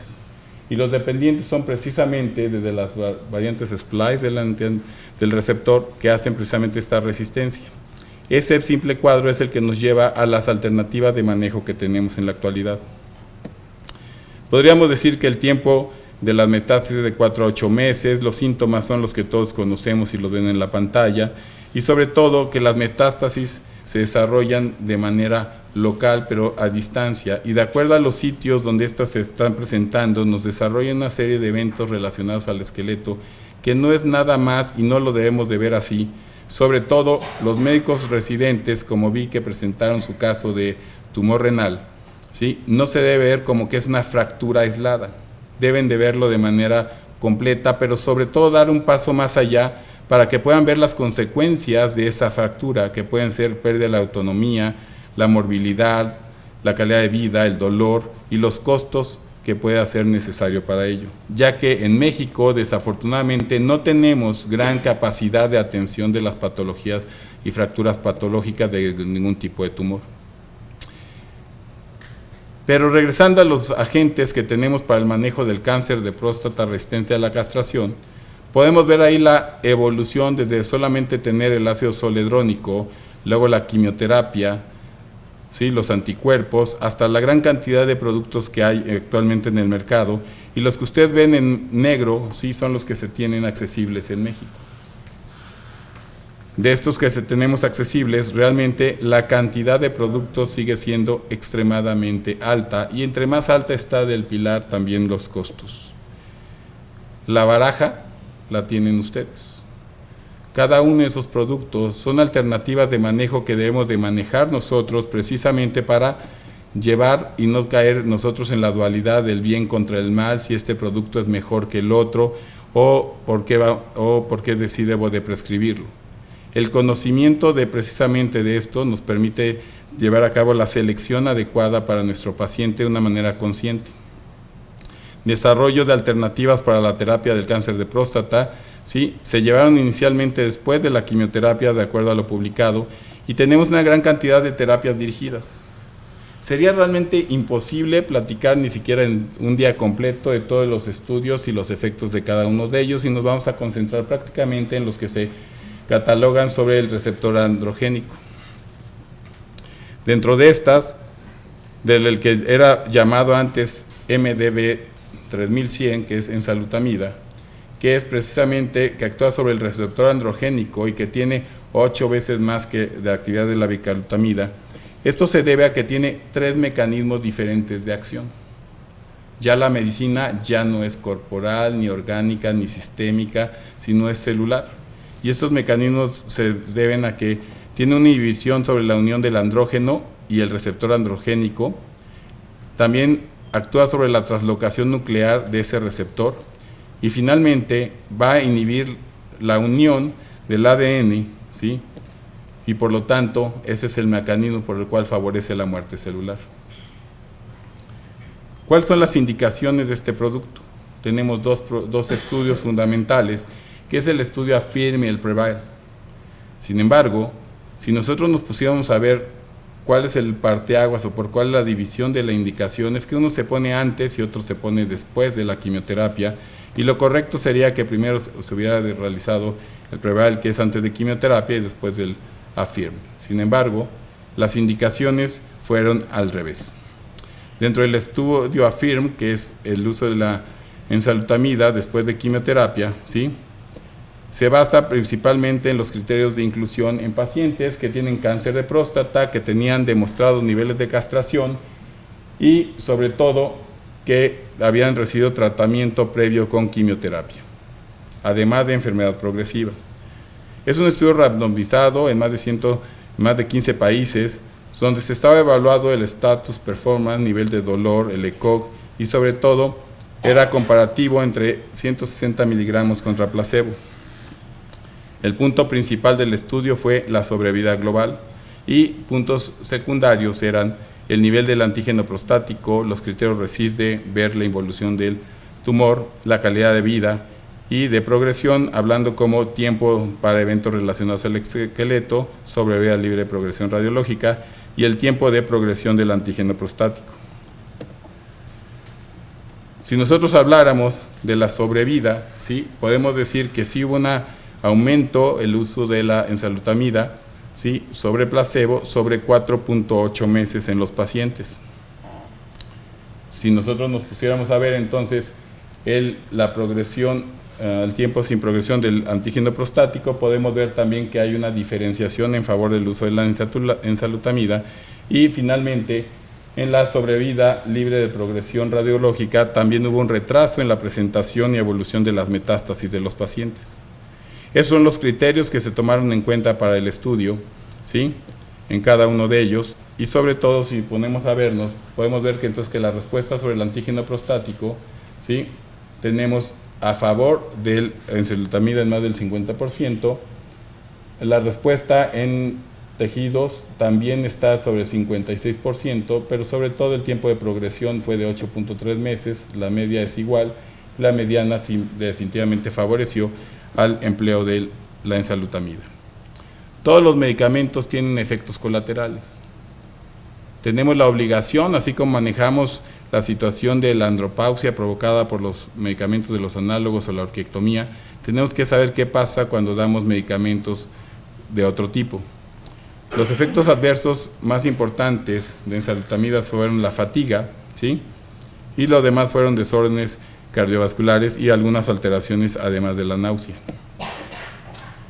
El estudio AFIRM concluye que hay una disminución del riesgo de muerte en 37% y la sobrevida global fue de 18.4 contra 13.6 meses, que es la diferencia que habíamos comentado. Eso le valió a que apareciera precisamente en las guías su indicación en el ángulo inferior derecho ya como una alternativa precisamente para ello. Pero el otro estudio, ¿qué pasaba cuando se daba antes de quimioterapia? Sí, que el estudio Preveal, siguiendo el mismo orden, los criterios de inclusión son básicamente los mismos, sin embargo cambia el hecho de que no deberían de haber recibido quimioterapia. Es un estudio randomizado, doble ciego, fase 3, ¿sí?, que evalúa el estatus y se da la misma dosis que la vez pasada, pero donde el objetivo principal fue la sobrevida y la sobrevida libre de progresión radiológica, midiendo todos los demás puntos que pueden ver ustedes en la parte inferior. Por lo tanto, ¿qué es lo que demostró? Que la sobrevida libre de progresión radiológica sigue emplea un retardo importante cuando se da antes de quimioterapia, ¿sí? La sobrevida global no hay mucha diferencia en cuanto a ese resultado, sin embargo, ¿sí?, hay un retraso importante de 17 meses para la aplicación de quimioterapia cuando se da enzalutamida primero. Y finalmente la progresión del antígeno prostático también se ve retrasada. Los estudios principales nos muestran entonces que la diferencia fue de 28 meses y sobre todo también la del antígeno prostático en 11 meses. El estudio fundamentalmente se va a basar en que tenemos un retraso de prácticamente de año y medio para que el paciente requiera de algún otro tipo de terapia y eso le valió que se pudiera dar la indicación para el empleo antes de docetaxel. El error más importante que se comete precisamente en el manejo de este tipo de pacientes es de que se olvidan de dar precisamente el tratamiento de deprivación androgénica. Esa es la base fundamental, es el pilar y no se debe de suspender. Tenemos diferentes estudios donde pueden comparar abiraterona con enzalutamida, por ejemplo, este es del 2014, donde los estudios mostraban una tendencia ligeramente mejor hacia el uso de enzalutamida, cuando, sin afectar estadísticamente la sobrevida global, afectando sobre todo el tiempo de progresión del antígeno prostático, la sobrevida libre de progresión para eventos radiográficos, la sobrevida global y la respuesta del antígeno. Después vienen las preguntas de qué conviene más en cuanto a costo. En esa parte, en el 2017, sale publicado un estudio en el cual, que si tomamos en cuenta el global de la atención de un paciente, viéndolo holísticamente, debe de tener los fármacos, la monitorización, los efectos adversos, cuidados paliativos, ¿sí? En donde están comparando los costos reales de enzalutamida contra viraterona, y se tiene un ahorro de $2,700 aproximadamente cuando se usa enzalutamida. A su derecha pueden ver el número necesario para tratar en pacientes de supervivencia libre de progresión radiológica, donde un paciente se va a ver beneficiado en su totalidad de cada 14 que se traten, quimioterapia en 26 y la supervivencia global se requieren en una población mayor por el costo, ¿sí?, de 91 pacientes. Entonces ya tenemos cierta tendencia a que los beneficios sí pueden ser mayores, sobre todo por el tipo de seguimiento que tiene sobre abiraterona. Diferentes estudios son los que ustedes vieron ahí sobre la sobrevida de cada uno de ellos.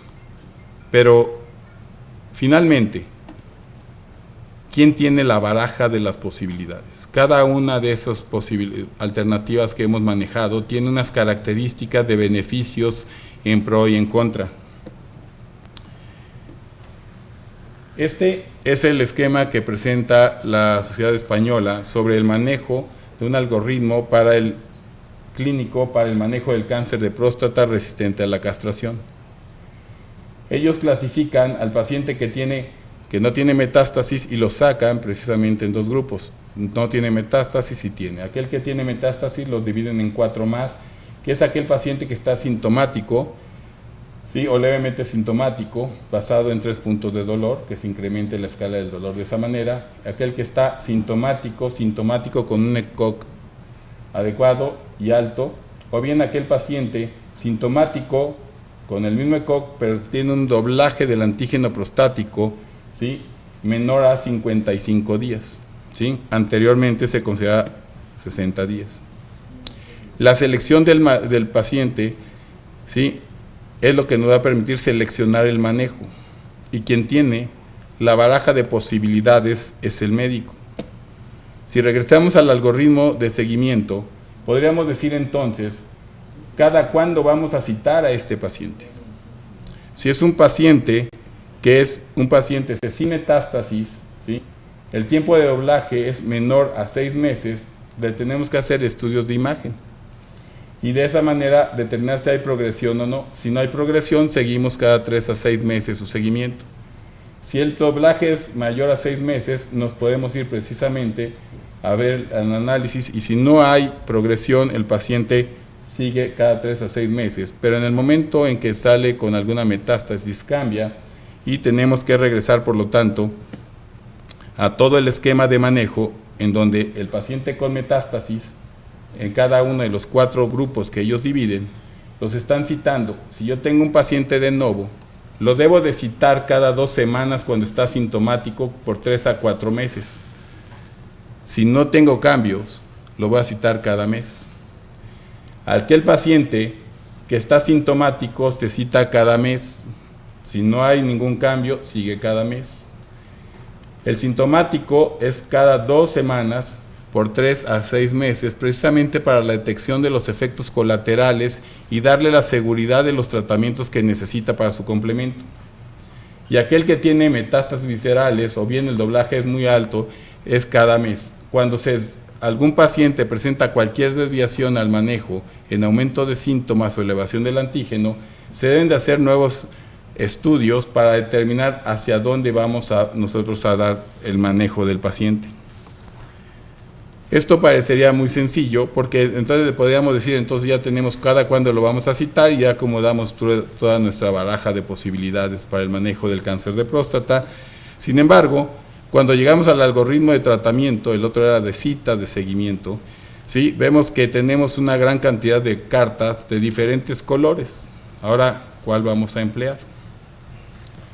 Y es precisamente donde ellos comentan que si es un paciente que está sin metástasis, está estable, pues simplemente lo vamos a vigilar, y no es más que candidato al tratamiento hormonal y la vigilancia como se había establecido. Sin embargo, cuando el paciente tiene metástasis, tenemos que retomar y cuál es la carta de oro que nos va a llevar a cabo al éxito del paciente, ¿sí?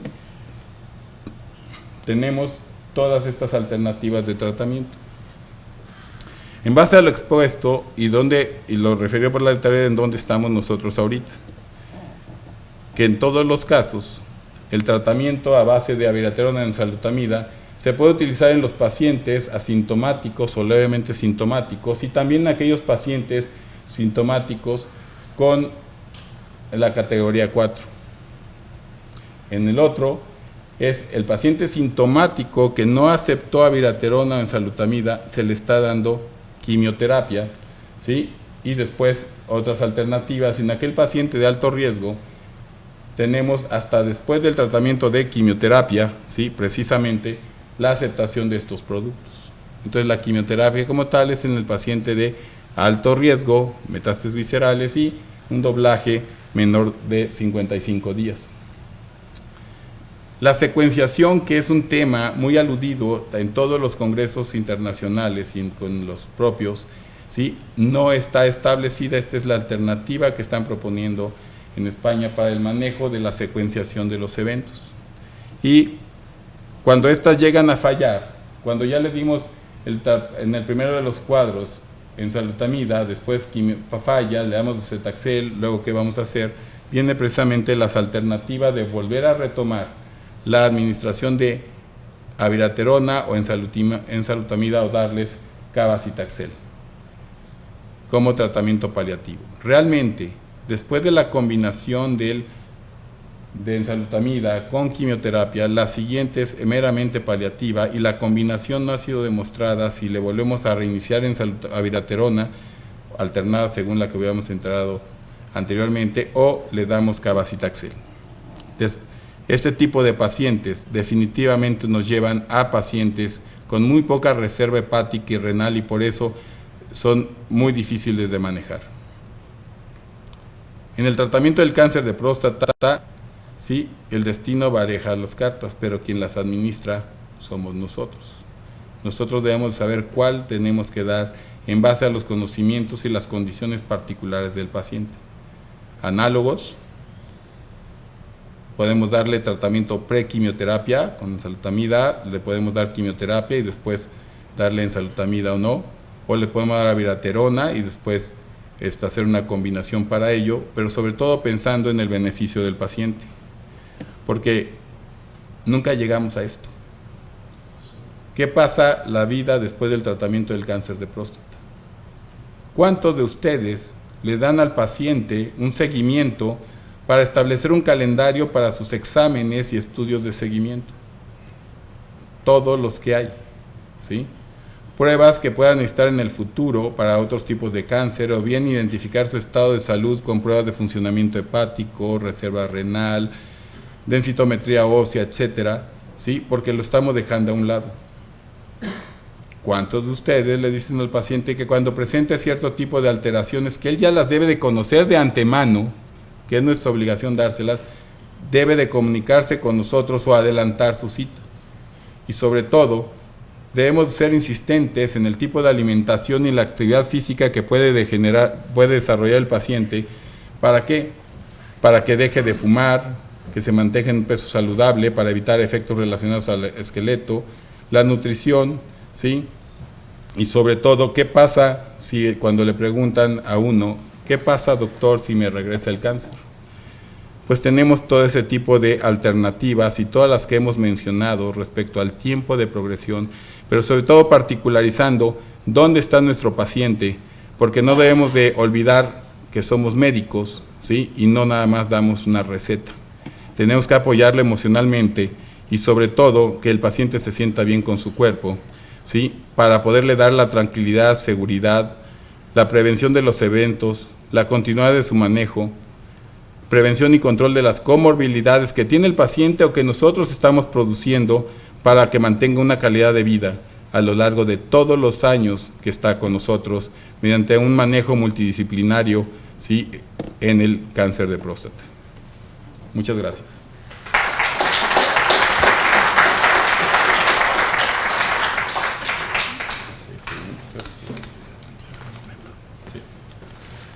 Bueno, pues el doctor Héctor Solano Moreno nos hizo un resumen de cómo está actualmente el tratamiento del cáncer de próstata. Actualmente la ensalutamida, la viraterona, pues como lo decía usted inicialmente, es efectiva para aquellos que tienen un antígeno prostático bajo, un dolor disminuido, en fin. Pero el docetaxel no nos ha comentado si se usa con prednisona, con esteroides. Para eso está el estudio del Stampede, que ustedes saben que causó mucho, que causó mucho revuelo, y hasta la fecha, donde si se da quimioterapia, previo a todo el manejo, se puede retrasar el manejo de las diferentes alternativas. Realmente no hay un consenso, hoy por hoy, que pueda situar a este tipo de estudios en los manejos. En las guías que ustedes pueden ver, nada más es una sugerencia, pero no hay un flujograma de manejo para esto. Tenemos la experiencia del uso de taxanos desde el año 2003, donde en algún foro ya se los había comentado. El hospital lo hicimos, nos fue como en feria, porque llevábamos al paciente en condiciones después de primera línea, segunda línea, estábamos hablando en tiempos del año 2003, y llevamos después de uso de ketoconazol, prednisona, etcétera, al paciente en deterioro de su estado funcional. Tuvimos que ir en las madrugadas a rescatar a los pacientes y hacer adecuaciones por una reserva renal paupérrima y hepática también, nos fue muy mal. ¿Qué aprendimos de ese estudio? Que el paciente, precisamente, que es la insistencia de esta plática, debemos de considerar las alternativas de tratamiento cuando el paciente está en las mejores condiciones posibles para el tratamiento que queramos usar, de esa baraja que tenemos. Entonces sí se puso. Doctor Martínez Romero. Bueno, en primera, Héctor, te felicito por estar aquí en la sección centro. Esta es tu casa como miembro del Colegio Mexicano de Urología. La ensalutamida, el lanzamiento fue la idea del paciente con resistencia a la castración y utilizando el análogo hipoficial. Esa es la idea principal. Sin embargo, en esto no sé si tengas tú alguna experiencia, ya tengas un lote de pacientes con Xtandi, con ensalutamida, y has visto realmente cómo les ha ido. ¿Cómo les ha ido los que tienen lesiones ya metastásicas o los que en un momento dado su ECOG no es tan malo? Y también otro comentario importante. La tendencia actual es la utilización de primera línea tanto de la abiraterona como la ensalutamida, que son costosos en realidad. La prednisona no se utiliza tanto en ensalutamida, la idea es utilizar nada más el análogo hipoficiario, en cambio en la abiraterona sí. Pero sí esa tendencia de ¿qué sabes? ¿Qué has buscado tú acerca de la tendencia de utilizarlo como primera línea, tanto abiraterona como ensalutamida para el paciente con cáncer de próstata? Bien, mi experiencia, sí tengo experiencia con ensalutamida y con abiraterona. De ensalutamida fue la primera que empecé a utilizar prácticamente desde el enrolamiento compasivo, y a mis pacientes les ha ido bien. O sea, realmente la tolerancia, solamente tengo un caso, para mí 5 casos son buen número de casos, porque en Guadalajara las compañías de seguros necesitamos el apoyo del oncólogo médico para la prescripción o para el seguimiento, y les ha ido bien, excepto un caso que ahorita les voy a platicar porque se volvió una situación de seguros, no de indicación médica. Es bastante bien tolerado, ¿sí? Tengo un paciente que empezó a tener efectos, sobre todo náusea, ¿sí? Una náusea importante. Lo único que hizo, y es una de las ventajas que tiene ensalutamida, es que puedes bajar la dosis sin suspender el medicamento, se quita el efecto colateral y la puedes reiniciar a los 160 miligramos al día. Tengo un paciente que no había ensalutamida en México y la consiguió en menos de 3 días de Estados Unidos por ser un político de Jalisco, ¿sí? Y le va muy bien. Realmente todas sus pruebas de función hepática y todo le ha ido muy bien. Realmente es un producto que yo lo considero manejable, ¿sí? Y de buena tolerancia. Con abiraterona también tengo 3 pacientes. El cuarto es el que les vamos a platicar. También es bien tolerado. Sin embargo, los efectos colaterales que ha presentado los pacientes me llevan a tenerlos más seguido en la consulta. Son más llamadas de los pacientes por las molestias que presentan que con ensalutamida. Pero sus controles bioquímicos son buenos.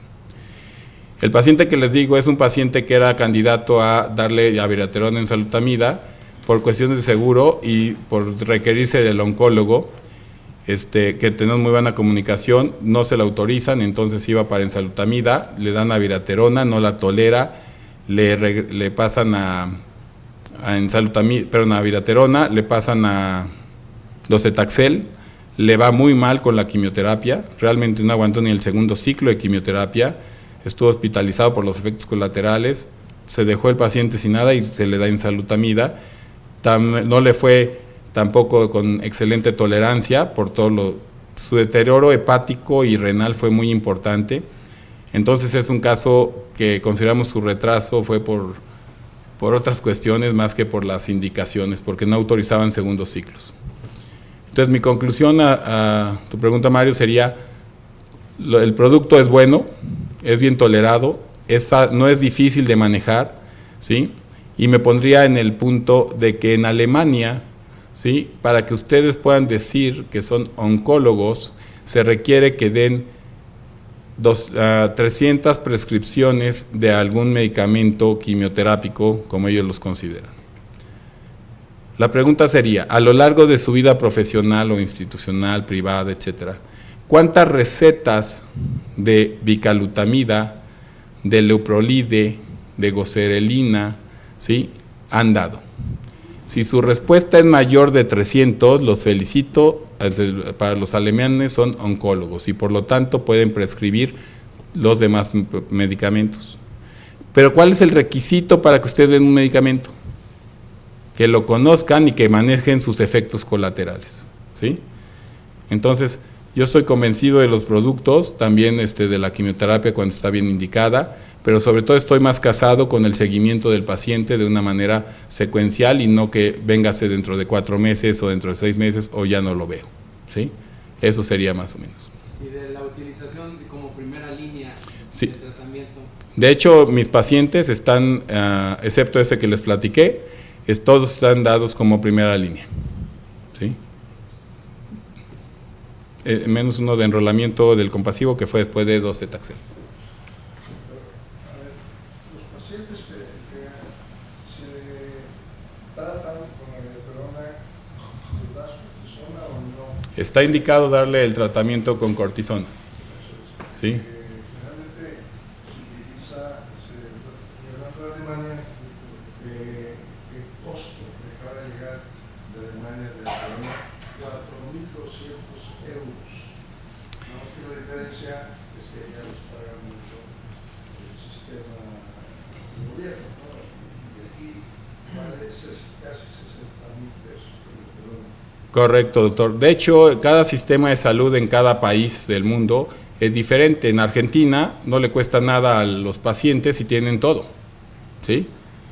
En Alemania, en España, en Italia, sí, son países en los cuales el sector salud está pagando, pero en el gobierno, el sector salud de cada país, paga la atención médica, entonces ahí no es tanto el costo. Si yo quisiera tener la evidencia científica, pues me baso en las experiencias que tienen estos países en sus publicaciones. Sin embargo, por eso me permití traerles los estudios de costo-beneficio sobre el análogo, ¿sí?, y la frecuencia de aplicación, cómo disminuyen los costos sin sobrecargar nada y damos seguridad al paciente. Y tan solo publicado en este año, en el 2017, por Motiter, ¿sí?, es de una diferencia de $2.660, ¿sí?, en favor de ahorro usando enzalutamida contra abiraterona, ¿sí? Y ese ahorro, ¿a cuántos pacientes nos pueden llevar a tratar más? Pues realmente son 14 pacientes con lo menos y hasta 91 para un tratamiento global. Un dato extra, el 20 de noviembre está dando abiraterona. Muy bien. ¿Sí? ¿Alguna otra pregunta? Muchas gracias. Agradezcamos al doctor Héctor Solano Moreno.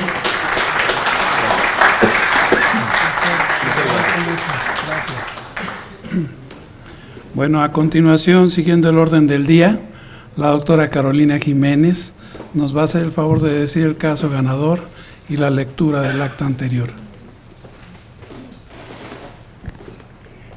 Buenas noches. El ganador de la sesión del día de hoy de casos clínicos de residentes es el doctor Fernando Maldonado Ávila con el caso radiomiosarcoma embrionario.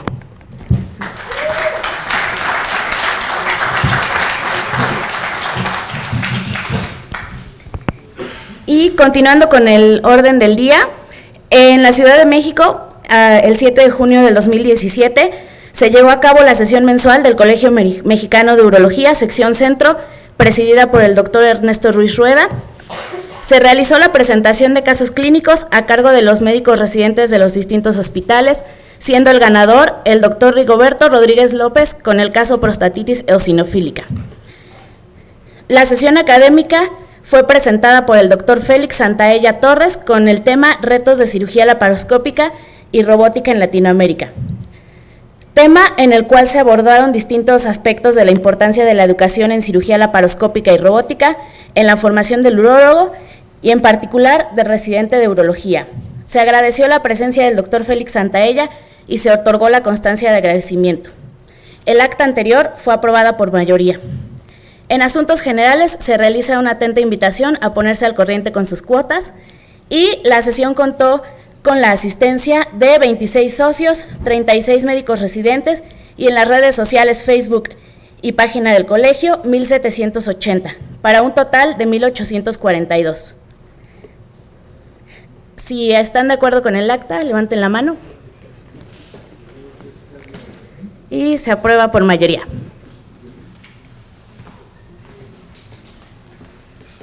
Bueno, esta noche nuestro patrocinador fue Asofarma de México.